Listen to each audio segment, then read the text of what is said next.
Notre ami Jackie Alaïs, là, devant la gare Montparnasse, qui est la gare des Bretons, enfin de Nantes, enfin aussi. Et on va parler aujourd'hui d'un sujet un peu inhabituel, c'est-à-dire de son activité, je dirais, dans le monde divinatoire. J'ai nommé le tarot, la numérologie. Alors comment tout ça, ça s'articule avec ton axe astrologique, Jackie Alaïs? Disons que j'utilise pas tellement le terme divinatoire parce que... C'est plutôt thérapeutique, je sais pas. Ouais, parce qu'en fait, dans mon idée, c'est toujours pas de deviner ce qui va se passer. C'est plutôt de mettre en évidence les vibrations qui organisent aussi bien le psychisme que le vécu. En fait, toujours la même idée que je défends beaucoup, c'est-à-dire qu'en fait, on se trompe de sujet quand on est sur ces sujets-là, on oublie de parler du monde des énergies. Et c'est bien le monde des énergies qui... Vous ne vous photographiez pas, monsieur, on est en train de faire un film avec monsieur. Ah bon? Oui. Vous faites exprès, vous êtes dérangé, en train de déranger le tournage, monsieur. Ah ben, excusez-moi. Voilà, voilà le principe, c'est-à-dire qu'en fait, quand j'utilise par exemple un tarot pour quelqu'un qui vient me poser une question, la personne pense que je vais lui dire son avenir. Moi je sais que c'est pas son avenir, je vais lui dire qu'est-ce qui se passe vraiment ici et maintenant. Parce qu'en fait ce qui se passe ensuite dépend d'énergies qui sont déjà là. Les énergies se manifestent d'abord, elles sont souvent invisibles pour nous, pas pour tout le monde, pour certaines personnes qui voient, elles sont souvent invisibles. Et après, par effet, elles s'installent dans le matériel, dans le monde matériel ou biologique, qui est beaucoup plus lent au niveau des réactions. Mais alors, finalement, il y a une espèce de négociation entre ce que les gens attendent et ce que tu leur donnes. C'est pas tout à fait. Il faut, à un moment donné, il y a un phénomène de shift, là, de glissement. Oui, oui, c'est le problème. Il y a un quiproquo sur l'astrologie, sur les sciences entre guillemets divinatoires, comme on dit. D'ailleurs, sciences divinatoires, ça ne peut être plus comme terme. Tout ce qui est de... En fait, elles ont été inventées, elles ont été créées à partir d'une vision qui consiste qui était celle de gens à l'époque qui avaient ce contact déjà encore avec les énergies. Et ils ont créé ces méthodes-là parce que c'était des méthodes de mesure, de contact, de dialogue avec le monde des énergies. Et petit à petit, on a perdu le monde des énergies. On a appris à être plus dans le mental. C'était nécessaire au niveau de l'évolution qu'on passe plus dans le mental, qu'on devienne plus concret. Et donc, on a petit à petit perdu ces facultés de voir les énergies. Et maintenant, on est un peu dans un drame collectif qui fait qu'on a tellement perdu les énergies qu'on est en train de nier maintenant collectivement qu'elles existent. Et pourquoi l'astrologie ne ferait pas l'affaire aussi? Il y a quelque chose qui lui manque à l'astrologie? Alors, c'est pas du tout la même.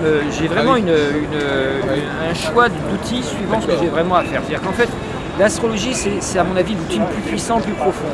Il permet de faire des études en profondeur et vraiment d'aller très loin dans l'étude d'une personnalité, sa naissance, pourquoi le sens de sa vie, pourquoi elle est née.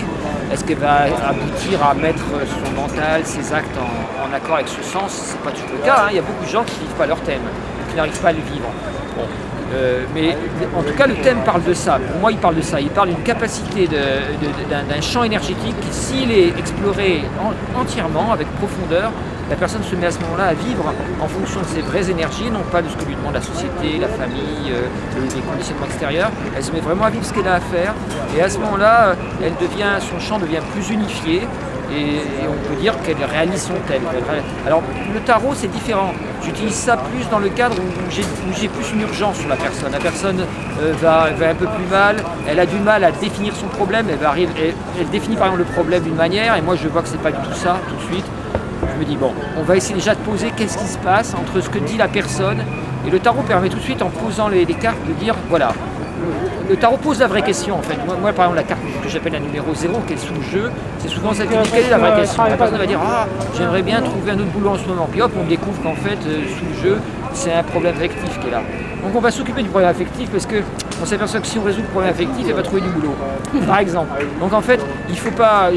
Le tarot il s'utilise pour vraiment traverser le champ mental d'une manière rapide pour éviter d'être embringué dans des discussions sans fin sur des problèmes qui n'en sont pas, et donc de ne pas avancer, et d'aller directement dire voilà ce qui est positif en ce moment pour vous, quelle est l'énergie qui avance pour vous, quelle est l'énergie qui bloque dans laquelle vous êtes en train de vous précipiter à répéter tout le temps, une obsession à vouloir que ça marche et ça marche pas. Et voilà, et qu'est-ce qui vient pour vous comme ouverture en ce moment, et qu'est-ce que ça peut donner comme action concrète qui donne des résultats. Question au bateau, qui est-ce qui parle à travers le tarot? Avec quel niveau de conscience? on se met en relation? Moi, c'est toujours la même question que je me pose au début. Je me la pose pas, maintenant j'y réponds d'une certaine manière, je ne sais pas si c'est la bonne. Mais je pense que quand la personne pose les cartes du tarot sur la table, le hasard n'existe pas. Ça, au début, je ne voulais pas y croire. Étant de formation scientifique, j'ai fait plusieurs essais moi-même avec des cartes de tarot, mais c'est pas possible. Jusqu'à ce que le tarot me donne des réponses où ça disait arrête de jouer comme un con, ça fait 3 fois que je te dis la même chose, tu devrais comprendre. Donc je me suis dit à un moment donné, effectivement, on dirait que le fait que les cartes soient retournées ait une importance uniquement au niveau de l'apparence, et que quelque part, quand on choisit une carte, l'inconscient sait où elle est, quoi. C'est la carte qui va sortir. Au niveau de l'apparence, évidemment, elles sont toutes retournées. Alors est-ce que c'est du hasard? Est-ce que c'est un choix de l'inconscient qui sait mieux ce qui... C'est comme sur ce rendez-vous, par exemple. À un moment donné, j'ai senti que ça allait merder. Il y a 2 jours de ça, j'ai pas voulu l'annuler. C'est bon, je tombe devant la gare, on y arrive quand même. Mais j'ai du mal moi-même à croire des fois comment l'inconscient marche. Alors je vais te poser, donc là on est en période de Noël en fin de compte, hein. C'est donc généralement de tradition l'époque où on interroge les astrologues pour savoir ce que nous annonce l'année suivante. Alors je crois quand même que tu pourrais peut-être donner montrer comment est-ce qu'on peut parler intelligemment, comment est-ce qu'on peut faire intelligemment ce travail qui consiste à parler de ce qui va venir l'année qui vient. Ouais. Bon, là c'est difficile, on n'a pas beaucoup de temps, il suffit de répondre en 5 minutes. Au niveau de méthodologie, la méthodologie, elle consiste pour moi à monter, c'est-à-dire que pour moi, on peut bien faire une prévision que quand pas une prédiction, hein, ici c'est la prévision, on peut bien prévoir l'ensemble des énergies, des influences qui vont vraiment agir sur la société, sur le monde, que si on monte une espèce de pyramide globale, des actions, bien définir l'environnement d'abord, ensuite définir couche par couche de plus en plus, pour aller de plus en plus serré vers les aspects les plus petits, les plus événementiels, et non pas vouloir à tout prix faire parler de l'événementiel tout de suite. Donc il faut vraiment créer les grandes ambiances d'abord. Or, voilà, c'est pour ça que souvent je définis ça. Par exemple, je parle depuis les 2-3 dernières années de l'opposition Proserpine-Pluton ou de ce qui est en train d'avoir lieu, le quintile Bacchus Apollon. C'est des planètes que je dis qui sont très spéciales, mais elles me permettent avec beaucoup plus d'efficacité de toucher les énergies du XXe siècle, alors que Pluton, là où c'est arrêté visuellement en astrologie actuellement, ou en astronomie malheureusement encore, presque, c'était le XXe siècle encore. Donc on n'a plus le champ l'environnement large que nous donne Proserpine, d'autres planètes Eris qui sont apparues maintenant. Mais alors justement, toi tu fais cet exercice depuis quelques années déjà. Voilà, c'est ça. Alors est-ce que tu peux faire un bilan un petit peu rétrospectif de cet exercice annuel Qu'est-ce que tu en retires Ce que j'en retire, c'est qu'au début, c'est parti comme une hypothèse dans laquelle moi je suis toujours comme ça, j'ai des intuitions, étant poisson, mais étant ascendant verseau, je suis très démarche scientifique. Donc je ne crois jamais mes intuitions. On a eu encore la preuve aujourd'hui. J'y crois pas, je me dis bon, on va passer outre quand même, et j'essaie de voir comment ça fonctionne. Et quand je peux vérifier, je fais une centaine d'expériences environ. Évidemment, je ne suis pas un millier, je suis sur un ordinateur, il faudra faire des milliers. Je me contente d'une centaine d'expériences pour vérifier, par exemple, si une planète fonctionne bien ou pas. J'ai éliminé comme ça, j'ai étudié environ 50 planètes dites hypothétiques, comme ça, et j'en ai éliminé plus des 3/4, 90%. Et j'ai gardé celle, par exemple, Bacchus. Au début, il était donné par des astrologues américains qui me semblait avaient donné suffisamment de délire dans leur papier, dans leur publication, pour que j'y croyais pas beaucoup. Et curieusement, c'est la seule qui est sortie du lot. Après, j'ai appris qu'il avait piqué ailleurs. Mais bon, il y a quelque chose. Donc j'utilise Bacchus avec grand profit parce que ça marche. C'est-à-dire que quand on le place, par exemple, alors ça marche, ça veut dire quoi? Ça veut dire on va essayer de repérer, par exemple, dans un thème individuel, quelqu'un qui aurait uniquement cette dominance-là. C'est assez rare. Par exemple, avec mes élèves, j'avais étudié le thème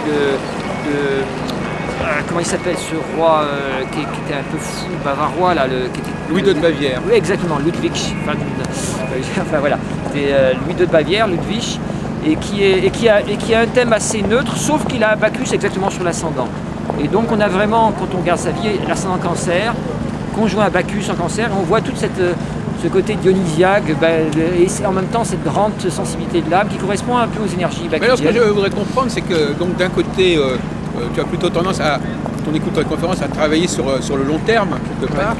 Et là, on est dans l'annuel. Alors finalement, ça relativise beaucoup.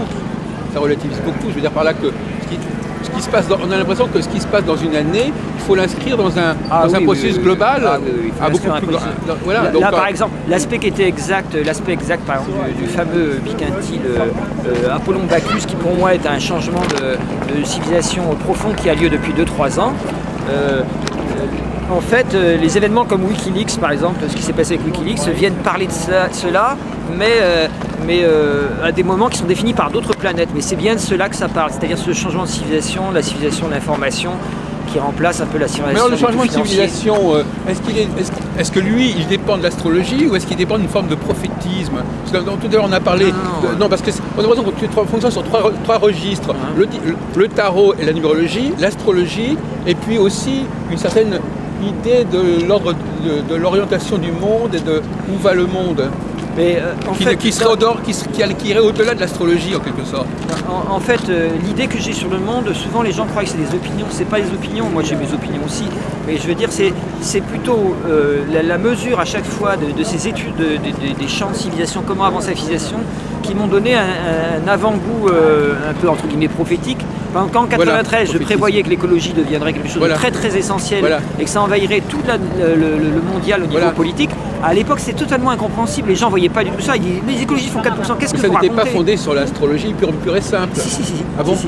J'avais vu avec une conjonction qui avait lieu à l'époque qu'en fait, le rapport de Proserpine et de la conjonction Uranus-Neptune qui avait lieu à l'époque, je savais que ça allait donner ça. Ah oui. Et Apollon qui rentrait en Vierge.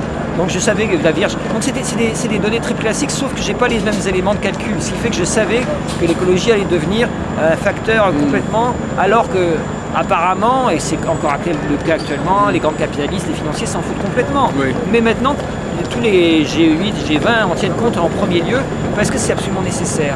Et c'est pour ça que je sais que pour 2011, il y avait comme pour 2010, il y avait cette espèce de cataclysme écologique qui allait se multiplier parce qu'il y a une espèce de rapport entre l'humanité qui doit comprendre quelque chose et les forces de la nature qui semblent répondre aussi. Alors, est-ce qu'il y a une intelligence dans les forces de la nature? Ça, on va peut-être arrêter là parce que c'est un autre débat. C'est quand même une sorte d'astrologie mondiale un peu, c'est-à-dire que oui, c'est ça. Oui. Ah oui, c'est une astrologie mondiale, oui, bien sûr. Une astroprophétie. Oui. C'est-à-dire qu'en fait, on retrouve une capacité à dire, à avoir quelque part presque un élan, une verve prophétique, parce qu'on se retrouve sur un niveau de conscience qui agit sur le très long terme et qui montre les basculements de grosses lancées, de grosses idéologies, de gros paradigmes, on pourrait dire, qui sont liés à une civilisation. Puis le moment où il s'écroule et tout doucement, sur une vingtaine, trentaine d'années, il est remplacé par un autre paradigme. Donc il y a une sorte de triptyque dans ton travail. C'est-à-dire qu'il y a le triptyque civilisationnel, l'astrologie natale, si on peut dire, et puis il y a le tirage comme ça de tarot. Voilà, qui est plus thérapeutique, qui vient remettre en cadre. On va arrêter là parce que d'accord. Oui, bien sûr, on reprendra tout à l'heure. On a encore quelques instants. Donc là, on est en train de prendre le train. Là, il part dans 4 minutes. On peut dire beaucoup de choses en 4 minutes. Alors, je voudrais poser une question que j'aime bien souvent poser. Est-ce qu'à ton avis, en astrologie, il y a un principe de réversibilité? C'est-à-dire, est-ce qu'à un moment donné, tu peux dire, voilà, il y a une planche qui va dans un sens, et puis après, ça va repartir dans l'autre sens? Ça, c'est une des... Je comprends pas trop la question. C'est une des... C'est-à-dire que, par exemple, il peut y avoir une priorité à un moment donné, ou alors il peut y avoir un excès dans un sens, et puis après un excès dans l'autre sens. Je sais pas, enfin, l'idée qu'il y a toujours deux côtés, si tu veux. Ça fait partie d'une définition de l'astrologie, presque. C'est-à-dire qu'en fait, quand il y a, par exemple, dans les cycles, quand il y a un cycle montant, ça va dans un sens, quand il y a un cycle descendant, ça va dans l'autre sens. Quand plusieurs cycles se croisent... Non, mais par exemple, est-ce que quand tu fais une prévision, tu peux dire, voilà, à un moment donné, ça va aller dans un certain sens, et puis à partir d'un certain autre moment, ça va repartir dans l'autre sens. C'est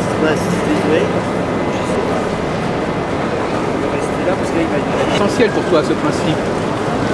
De dire à quelqu'un, pendant X temps, ça va aller dans un sens, et puis après, ça ira plutôt en sens inverse. Bien sûr, ça fait partie du système.